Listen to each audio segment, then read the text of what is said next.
আজি ৰাতিপুৱা বিধানসভাৰ প্ৰাংগণত এখন নক্সা এখন ছবি প্ৰদৰ্শন কৰিছে।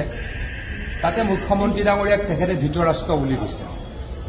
তেখেতৰ মতে অসমত নাৰীৰ ওপৰত নিৰ্যাতন হৈছে, দুঃশাসনে নিৰ্যাতন চলাইছে আৰু মুখ্যমন্ত্ৰী ডাঙৰীয়াই নীৰৱ ভূমিকা পালন কৰিছে।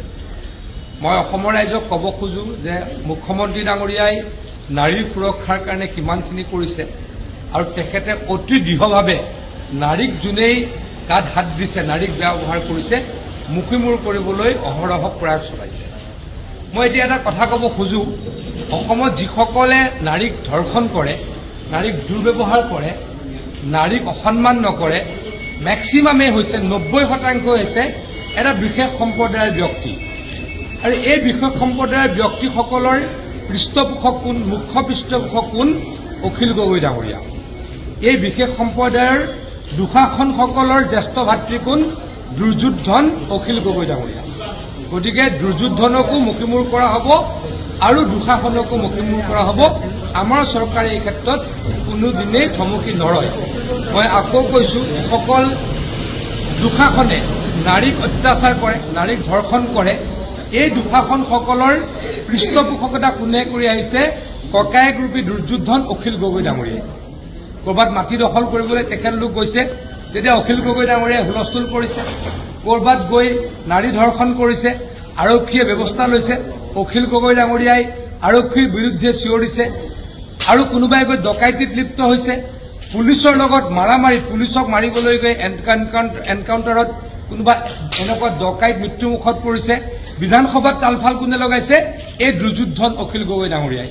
গতিকে অসমৰ আবাল বৃদ্ধ বনিতা সকলোৱে জানে যে এই বৃহৎ ব্যক্তি, যিসকল দুঃশাসন, যাক দুঃশাসন বুলি অখিল গগৈ ডাঙৰীয়াই অভিহিত কৰিছে, সঁচাকৈও তেওঁলোক দুঃশাসন, এই দুঃশাসনৰ ককায়েক দুৰ্যোধন অখিল গগৈ ডাঙৰীয়া।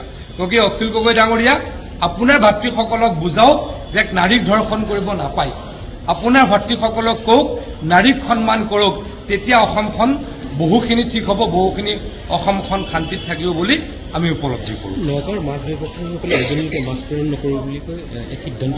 অখিল গগৈ ডাঙৰীয়াৰ পৰা এইটো এটা কমেণ্ট বিচাৰক। তেখেত উজনি অসমৰ হয় আৰু তেওঁৰ ভায়েকসকলেই মাছ বন্ধ কৰিম বুলি কৈছে।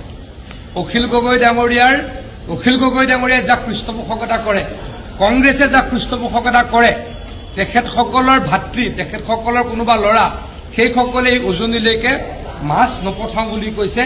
তেখেতসকলে এটা কমেণ্ট কৰক, তাৰ পাছত ডেফিনেটলি আমি নিশ্চয়কৈ ব্যৱস্থা ল'ম বুলি উজনিৰ ৰাইজক আমি আশ্বস্ত কৰিছোঁ। অসমৰ থানাসমূহত গোচৰ ৰেজিষ্টাৰ কৰিব নোৱাৰাৰ ব্যৱস্থা কৰিছে।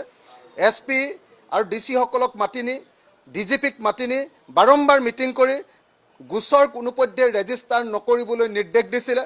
নিৰ্বাচিত গোচৰ ৰেজিষ্টাৰ কৰিবলৈ নিৰ্দেশ দিয়াৰ পাছতো হিমন্ত বিশ্ব শৰ্মাৰ দিনত 1294টা এনেকুৱা ধৰণৰ গোচৰ এবছৰত, বছৰি 1294টাকৈ এনেকুৱা ধৰণৰ ধৰ্ষণৰ ঘটনা সংঘটিত হৈছে। মুখ্যমন্ত্ৰীয়ে নিজে দিছে এখন তালিকা, তাৰপিছত বিধানসভাত আমাক দিছিলে তথ্য, মই সোধা এটা প্ৰশ্নত, আৰু নেশ্যনেল ক্ৰাইম ব্যুৰ ৰিপৰ্ট, এই আটাইবিলাক মিলি আমি এই তথ্যটো আপোনালোকৰ সন্মুখত তুলি ধৰিছোঁ। সৰ্বানন্দ সোণোৱাল আৰু হিমন্ত বিশ্ব শৰ্মাৰ দিনত, বিজেপি চৰকাৰৰ দিনত মুঠ ধৰ্ষণৰ ঘটনা সংঘটিত হৈছে 8টা বছৰত 17,704টা। হিমন্ত বিশ্ব শৰ্মা চৰকাৰৰ কাৰ্যকালত প্ৰত্যেক দিনাই 3 বছৰৰ তথ্য লোৱাৰ পাছত যে হিমন্ত বিশ্ব শৰ্মাৰ শাসনকালত 3.5গৰাকীকৈ মহিলা ধৰ্ষিত হৈছে। 3.5গৰাকীকৈ মহিলা প্ৰত্যেক দিনাই দেই, দৈনিক গড়ে 3.5গৰাকীকৈ মহিলা ধৰ্ষিত হৈছে। সেইখন ৰাজ্যত কিবা আইন শৃংখলা আছে বুলি ক'ব পাৰিনে?